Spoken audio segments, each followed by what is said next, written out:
Well, it's something that I've long felt we should do. We work day by day trying to make the church a safer place and trying to deal with those who have suffered abuse in the past. And we knew that it would be helpful to be able to publish a complete list of those who had suffered abuse in the past as a way of making it clear that we're doing all that we can to be completely thorough with our records, that we're responding to the accusations that have come in a serious manner, and that we're trying to make sure that this never happens again.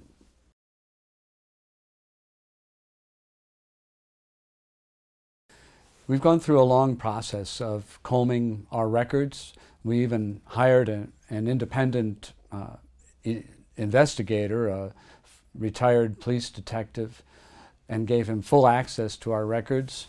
We asked him to look over those cases we had identified and to look for others.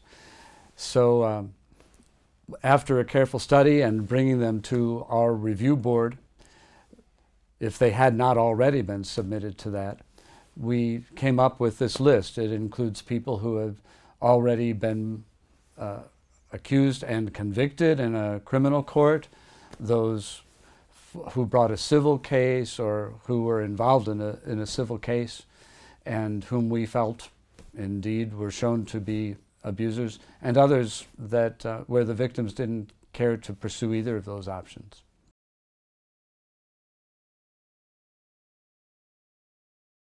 Well, you'll find with the list a definition of exactly what we do mean by that.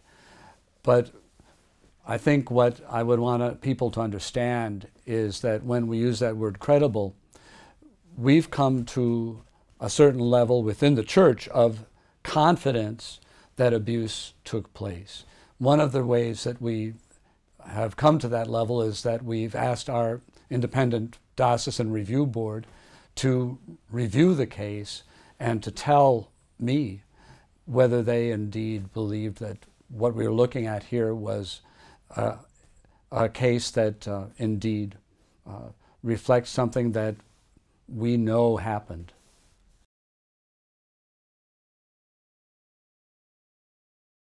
I haven't actually counted, but I think the majority of those on the list have now died. These cases go back, as you know, 70 years, and the vast majority of them are from the period between the 50s and the 70s. So many of them have died.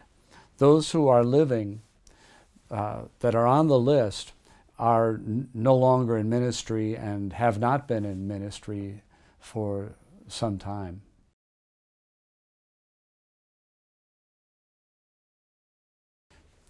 Well, there's a certain point at which we have to say, it's not really going to be helpful to give every detail of the person's life. And in some cases, frankly, especially with the ones that were older, we simply didn't have real detailed records.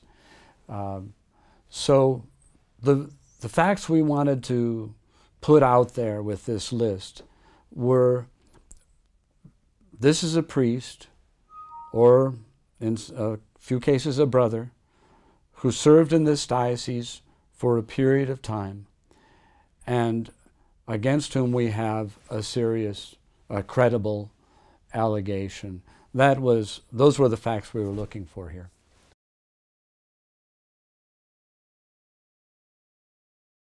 We've been looking at this question and really expecting that we would see a higher number than in other parts of the country, perhaps, because of some aspects of the reality here at El Paso.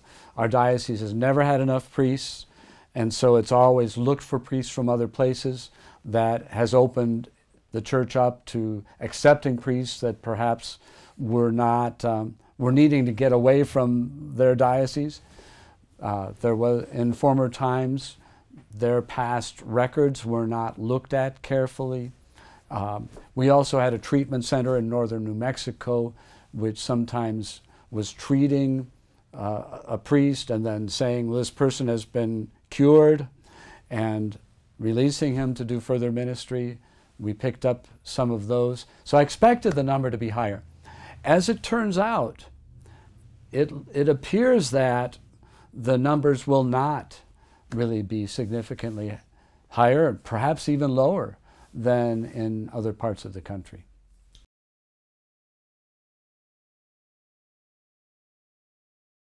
Right now, we needed to focus on having a complete list of priests or bishops who had abused a minor. And that had to be our focus. In the future, we're going to look more carefully at whether there were bishops or other leaders in the diocese that didn't respond as they should have, even given the limited understandings of the time. And we will be forthcoming with that information when we have it.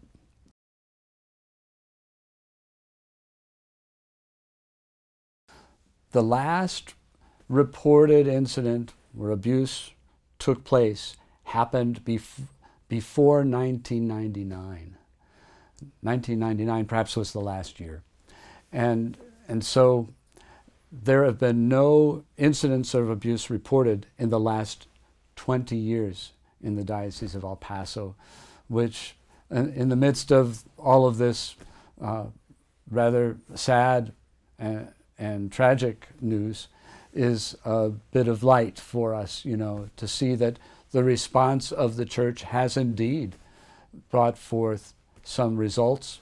Our actions to more carefully examine who we bring into the priesthood, who we accept into the diocese, the presence of our review board, our safe environment program.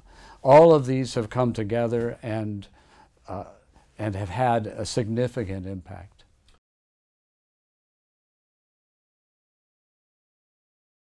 We continue to hear from victims. And as you know, in this type of crime, very often people try to cover up the memory, and or perhaps they told someone and weren't really listened to because no one wants to hear it.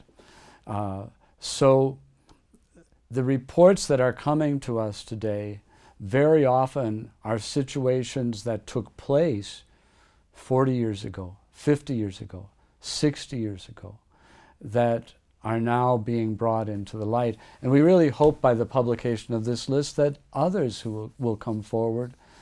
We need to know, we want, and more than anything, we want to help the victims who have suffered this and held this memory for so long, this painful memory, that we want them to receive the help that we can offer them, both spiritually and emotionally.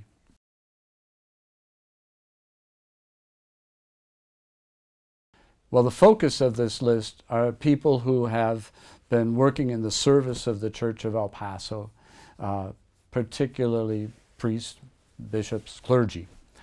We added 3 religious brothers because their cases were somewhat egregious, and they're, of course, closely associated with the clergy because of their religious vows.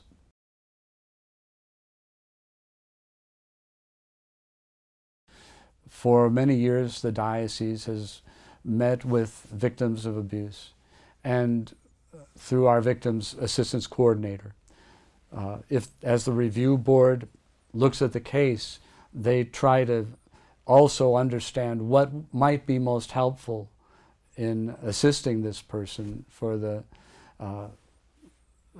healing that they need. Our main focus has been to offer them whatever financial help they need to receive the counseling, the therapy that they need. We have in cases also assisted them beyond that to look at other losses that they experienced because of this, and to try and help them as we could. Very often, if they brought this case to court, we've taken part in court-ordered mediations. We've been willing to work with people outside of court and within court, and to provide the best help that we're capable of offering.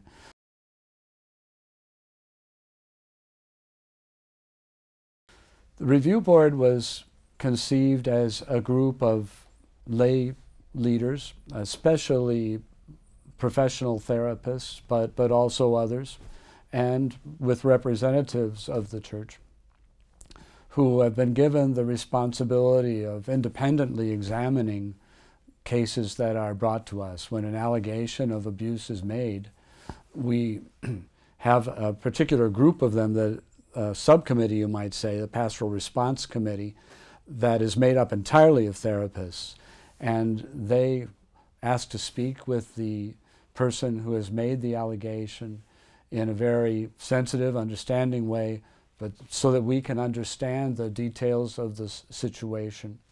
And then they make a report to the review board, which comes to a determination and presents it to me.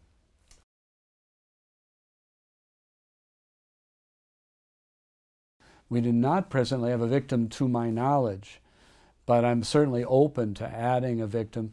One thing I'm aware of is that a person who has suffered this kind of abuse will find it very emotionally trying. It's hard for all of us, but particularly so for someone who has suffered this kind of harm, to go through again and again hearing cases such as these.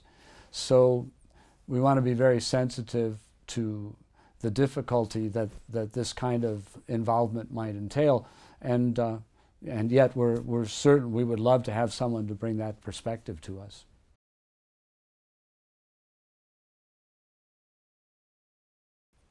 On Thursday, we'll be very much aware of the victims, and they've been an object of my prayer and my penance for many years now. But I want to invite the people of the diocese to come forward on this day, along with as many priests as can gather, and we're also inviting victims of any kind of abuse to be with us. And let's take this painful set of information that is coming out today and bring it to our prayer. Let's, as a Catholic community, do what we do best and ask God to bring healing and help to those who have suffered. And let's come to a greater resolve that this will never happen again, that no child of God will ever be treated in the way that some of our children have been treated by the people who are supposed to love them and care for them in the name of God. I believe that God will help us in this, and encourage anyone who hears me to please join us.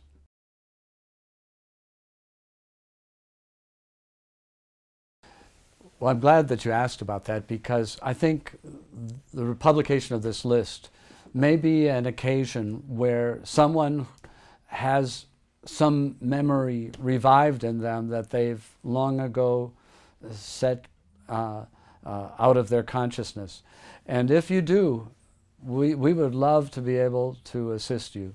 I'd encourage you to call the Diocese of El Paso and ask for Susan Martinez, who is a therapist and the Victims Assistance Coordinator for the diocese. She will be happy to listen to you, not to pressure you, but to assist in any way that she can. If you do have this memory, we would certainly encourage you not only to call the church, but to call the police as well, and make a report, because we want to make sure, first of all, that the person who hurt you doesn't have the opportunity to hurt anyone else. So call and make your report, and don't be afraid. Don't be ashamed. You were a child when this happened. You are not at fault. There's no reason to fear that people will not listen to you and respect you greatly for your courage in coming forward.